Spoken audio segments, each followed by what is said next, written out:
Okay, welcome to all of you. आप सभी का स्वागत है यूट्यूब चैनल आर के गुरु में।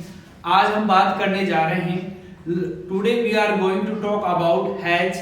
हैज की हमने कल भी बात की थी और आज हम फिर हैज के तीसरे और चौथे रूल्स के साथ आपके सामने हैं। चलो आज हम हैज के थर्ड रूल की बात करते हैं।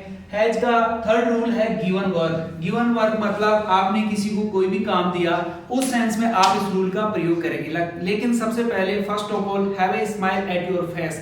हैव ए मतलब रखो, स्माइल एट योर फेस, अपने चेहरे पे मुस्कुराहट रखो तो अच्छा लगेगा। इट्स बेस्ट फॉर यू, ये आपके लिए बेहतर है। ओके, आई वॉन्ट टू से टू यू, मैं आपसे कहना चाहूंगा, मैंने आपको कल भी कहा था कि वॉन्ट टू को मिलाकर, I mean to want to को मिलाकर वाना बोला जाता है, वॉन्ट और टू वाना। Okay, please come with me. तो हमने बात की, सबसे पहले आपके दिमाग में क्वेश्चन आ रहा होगा कि हैज किस तरह यूज करेंगे। Has is a singular helping verb and हम बात यहां पर बात कर सकते हैं हम ही, शी, इट और जो नेम होते हैं ये सिंगुलर के रूप में ही रखे जाते हैं। इनको आप हैज के साथ यूज करेंगे। फॉर मेल ही और for female she. It's very easy. तो हमने बात की गिवन वर्क, दिया हुआ काम, आपने किसी को कोई भी काम दिया तो आप आसानी से इस पर बात कर सकते हैं इस रूल के साथ। लेकिन ये थर्ड पर्सन के साथ था। पहले हमने हैव की बात की थी for first and second person के लिए। आज जो रूल हम पढ़ने जा रहे हैं थर्ड पर्सन के साथ है, given work with third person. तो मैंने कहा has he done my work, क्या उसने मेरा काम कर दिया। मैंने किसी को कोई काम दिया तो आपने पूछा या मैंने पूछा has he done my work, क्या उसने मेरा काम कर दिया। Yes he has done your work, हाँ उसने तुम्हारा काम कर दिया। No he has not done your work, नहीं उसने आपका काम नहीं किया। इट्स वेरी इजी, बहुत आसान है, आसानी से आप इसके बारे में बात कर सकते हैं। आज का रूल हमारा बहुत ही शानदार होने जा रहा है। हमने बात की has he changed his ideas, क्या उसने उसके विचार बदल दिए। हमने किसी को समझाया, किसी भी कार्य के लिए कोई योजना थी या कोई सामाजिक कार्य था, हमने उसको समझाया। मान लो वो गलत दिशा की तरफ बढ़ रहा था या उसने अपने गलत विचार बना रखे थे तो आपने उसको समझाया। समझाने के बाद हमने पूछा क्या उसने अपने विचार बदल लिए। Has he changed his ideas? Yes, he has changed his ideas. No, he has not changed his ideas. कई बार हम किसी को कितना ही समझा लेते हैं लेकिन उसके बाद भी उसका question I mean to answer no ही आता है। व्हाई? क्योंकि उसने मानस ही बना रखा है कि मुझे ये काम करना ही नहीं है। कई बार हम देखते हैं कि 5 लोग बैठ जाते हैं और उस काम को करते हैं और जब किसी डिसीजन पे जाते हैं तो वो पूर्ण रूप से सहमत हो जाते हैं, लेकिन सुबह देखते हैं या शाम को कई बार हम आई मीन टू से कहने का मतलब है जब डिसीजन पूर्णतः ले लिया जाता है लेकिन फिर भी उनमें से कोई इंसान ऐसा होता है कि वो अपने विचार वही सेम टू सेम रखता है, मतलब समान बनाए रखता है। लेकिन ये समझाने का मामला है, एक विचार को, एक इंसान को सही दिशा की तरफ बढ़ना चाहिए, अपने पास अच्छे विचार रखने चाहिए। तो हमने बात की has he changed his ideas, क्या उसने अपने विचार बदल दिए। हाँ उसने अपने विचार बदल लिए। उसके बाद हम बात करते हैं made the plan. Has he made the plan, क्या उसने योजना बना रखी है। Yes he has made the plan, हाँ उसने योजना बना ली है, बना चुका है, बना ली है, बना दी है। इस तरह आप इसमें हिंदी मीनिंग लेते हैं। जैसे आप कहते हैं ना I have done this work, मैंने ये काम कर लिया है, मैं ये काम कर चुका हूं, मैंने ये काम कर दिया है। तो लिया है, दिया है और कर चुका है, इस सेंस में इसका हिंदी मीनिंग आता है। But it is English language, we can understand this, हम इसको समझ सकते हैं। हमने आसानी से बात की has he taken right decision, क्या उसने सही डिसीजन ले लिया। Yes he has taken right decision. No he has not taken right decision, नहीं उसने सही डिसीजन नहीं लिया। क्योंकि हम कई बार सोचते हैं हमें what is right, what is wrong, what is good, what is bad, what is this, what is that. First of all we should check what is right and what is wrong. सबसे पहले हमें देखना चाहिए क्या गलत है, क्या सही है। हमें किसी भी कार्य में डिसीजन भागकर नहीं लेना चाहिए। और डिसीजन कौन से समय लेना चाहिए, which time, what time we should take decision. When you get happy, when you are happy, जब कभी भी आप खुश हो, जब कभी भी आप खुश होते हैं, मुस्कुराते हैं अपने अंतरात्मा से, अपने पूर्ण रूप से, तब आपको चाहिए। दुखी होकर, नाराज होकर, क्रोधित होकर किसी तरह का डिसीजन लिया हुआ आगे सक्सेस नहीं होता है। इसलिए बिन विचारे जो करे बाद में पछताए। इंसान जो बिना विचारे कोई कार्य करता है तो वह बाद में जाकर पछताता है। ऐसा कार्य हमें नहीं करना चाहिए। We should be happy in our life. हमें खुश होना चाहिए। हमने बात की आसानी से। उसके बाद हमने कहा has he spoken wrong words, क्या उसने गलत शब्द बोल दिए हैं या वह गलत शब्द बोल चुका है? Yes, he has spoken wrong words. Speak, spoke, spoken. Speak first form है, स्पोक सेकंड फॉर्म है, स्पोकन थर्ड फॉर्म है। लिस्ट ऑफ वर्ब्स आपको प्रोवाइड करवा दी जाएगी। मैं आपको वर्ब्स लिखाऊंगा, फिर वन बाय वन हम उनको एक्सप्लेन करेंगे और यूज करेंगे। It's a language, I mean to see, एक भाषा है और भाषा के लिए आपको अभ्यास करना पड़ता है। It is matter of practice. Practice makes a man perfect. अभ्यास इंसान को संपूर्ण बनाता है। अभ्यास के साथ में प्रयास भी करना पड़ता है, क्योंकि बिना प्रयास हम कुछ भी नहीं कर पाते हैं। तो हमने आसानी से बात की, क्या उसने गलत शब्द बोले हैं? Yes, he has spoken wrong words. No, he has not spoken wrong words. So it's very easy. हमने आसानी से बात की थर्ड रूल की, हैज की, जिसमें दिया गया आई मीन टू से कहने का मतलब है कोई भी काम किसी को भी दिया गया है। जैसे मुझे मेरी पत्नी ने या मेरे फैमिली मेंबर्स ने किसी ने कहा कि सब्जी ले आना, तो उन्होंने पूछा, जब मैं घर आकर पहुंचा तो मैं इधर उधर हो गया, तो उन्होंने पूछा has he brought the vegetables, क्या वह सब्जियां ले आया? Yes, he has brought the vegetables. No, he has not brought the vegetables.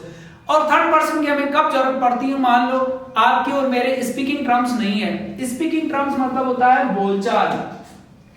Speaking terms मतलब होता है बोलचाल। क्या आपके पड़ोसी के साथ बोलचाल नहीं है? Have you speaking terms with your neighbor? क्या आपके पड़ोसी से बोलचाल है? Yes, I have speaking terms with my neighbor. हाँ, मेरी पड़ोसी से बोलचाल है। No, I have no speaking terms with my neighbor. नहीं, मेरी पड़ोसी के साथ बोलचाल नहीं है। आना जाना उसको क्या कहेंगे? Visiting terms. Have you visiting terms with your neighbor? क्या तुम्हारा पड़ोसी के आना जाना है? Yes, I have visiting terms with my neighbor. No, I have no visiting terms with my neighbor. So I mean to say speaking terms मतलब बोलचाल। जब हमें थर्ड पर्सन की जरूरत पड़ती है, जैसे मेरी और मेरी फैमिली मेंबर है, पत्नी है, उसके बीच में बोलचाल नहीं है, तो हम किसी बच्चे को या अपने बच्चे को कहेंगे कि उसने बना ली क्या चाय? Has he prepared the tea? Yes, he has prepared the tea. No, he has not prepared the tea. Has she prepared the tea? Has she taken dinner? Has she taken tea? So let it be anything. कोई भी चीज हो, हम आसानी से इसके बारे में बात कर सकते हैं। और ये आज हमारा थर्ड रूल पूरा हुआ। अब नेक्स्ट थिंग हम बात करेंगे फोर्थ रूल की। What is the fourth rule? Fourth rule क्या है? We are going to talk about that कि हमने पहले भी बात की थी, work is over in past. Past में कोई काम समाप्त हो गया, यानी पीछे के समय में, भूतकाल में कोई काम समाप्त हो गया, लेकिन उसका प्रभाव अभी भी हमारे जीवन में, but influence of that work is still in your life. लेकिन उसका प्रभाव, इन्फ्लुएंस मतलब होता है प्रभाव, अभी भी हमारे जीवन में है। On that condition we always make the sentence सच मेरा। उस स्थिति में इस तरह वाक्य बनाते हैं। इन्फ्लुएंस मतलब प्रभाव, हमारे कर्मों का प्रभाव हमारे साथ साथ चलता है। मतलब हमारे जो बड़े बुजुर्ग हैं, हमारे जो माता पिता हैं, हम और भी जो बड़े बुजुर्ग हैं, उनका जो कर्मों का प्रभाव है हमारे ऊपर रहता है, हमारे कर्मों का हमारे ऊपर प्रभाव रहता है। एक एक कर्म, एक एक शब्द हमारे लिए भुगतान होकर लौटता है। इसलिए हमें अच्छे कार्य करने चाहिए, अच्छे विचार हमें रखने चाहिए, अच्छी संगत हमें रखनी चाहिए। Try to become best and try to become a great person in your life. आज हमने इसके बारे में बात की और बात करते हुए कि कोई भी काम भूतकाल में समाप्त हो गया, लेकिन उसका प्रभाव अभी भी हमारे जीवन में हो। तो हमने कहा has he done any social activity? क्या उसने कोई सामाजिक एक्टिविटी कर रखी है? Yes, he has done any social activity. No, he has not done any social activity. आसानी से हम बात कर सकते हैं। किसी भी तरह की आपने डिग्री कर रखी है, जैसे has he done BA, has he done MBA, has he done CA, has he done whatever is there, you can understand, you can do the practice, you can use it, you can learn it. It's very easy. Try to make yourself perfect. It is a great thing in our life. ये हमारे जीवन में एक सबसे बड़ी चीज है, एक महत्वपूर्ण बात है कि हमें सीखना चाहिए। हमें हमारे मस्तिष्क को अच्छे विचारों से भरना चाहिए। I mean to say, try to keep your mind cool.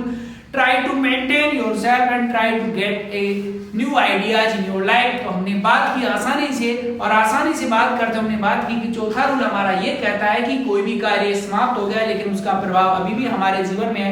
हम कहते हैं उसने तो घने पाप कर रखे हैं, he has done so many sins, उसने बहुत सारे पाप कर सके, मतलब सिंस मतलब होता है पाप, अरे उसने तो बहुत ही अच्छे कार्य कर रखे हैं। he has done so many social activity, he has done noble task, उसने तो अच्छे कार्य कर रखे हैं, उत्तम कार्य कर रखे हैं। उस सेंस में हम इस रूल का प्रयोग करते हैं तो बहुत आसान तरीके से हम इस बात को समझ सकते हैं।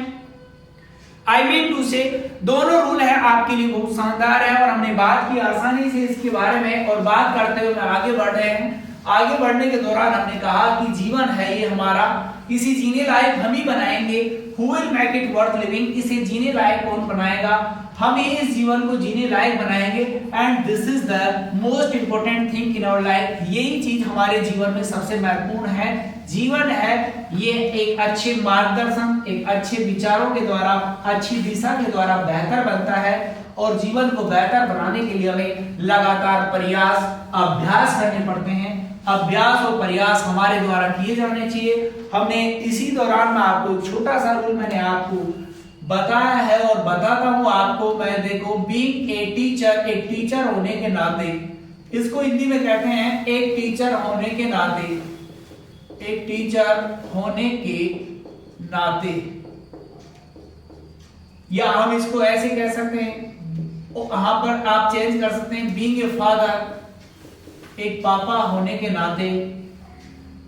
तो इस तरह आपको इससे 5 वाक्य, मतलब 5 सेंटेंस आप इससे बना सकते हैं। Being a teacher, being a doctor, एक डॉक्टर होने के नाते, बीइंग ए प्लेयर, एक खिलाड़ी होने के नाते, बीइंग एन इंजीनियर, एक इंजीनियर होने के नाते, being a mother, being a sister, being a daughter, let it be anything, आसानी से हम इसके बारे में बात कर सकते हैं। और इसी के साथ मैं कहूंगा, यदि कई लोग होते हैं, I am back to square one, एक वर्ड आपको बताता हूं, I am back to square one.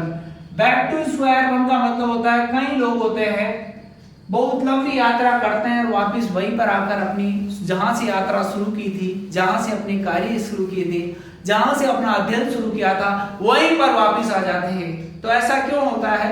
कई लोग हैं फिर वहीं पर कहते हैं कि I am back to square one, मैं तो जहां चला था वहीं वापस आ गया, मैं तो जहां चला था वहीं वापस आ गया, वहीं वापस आ गया। मतलब हम यहां कह सकते हैं, आप यहां पर चेंज कर सकते हैं, you are back to square one, तुम तो जहां चले थे वहीं पर वापस आ गए। He is back to square one, वो तो जहां चला था वहीं पर वापस आ गया। She is back to square one, वो तो जहां चली थी वहीं पर वापस आ गई।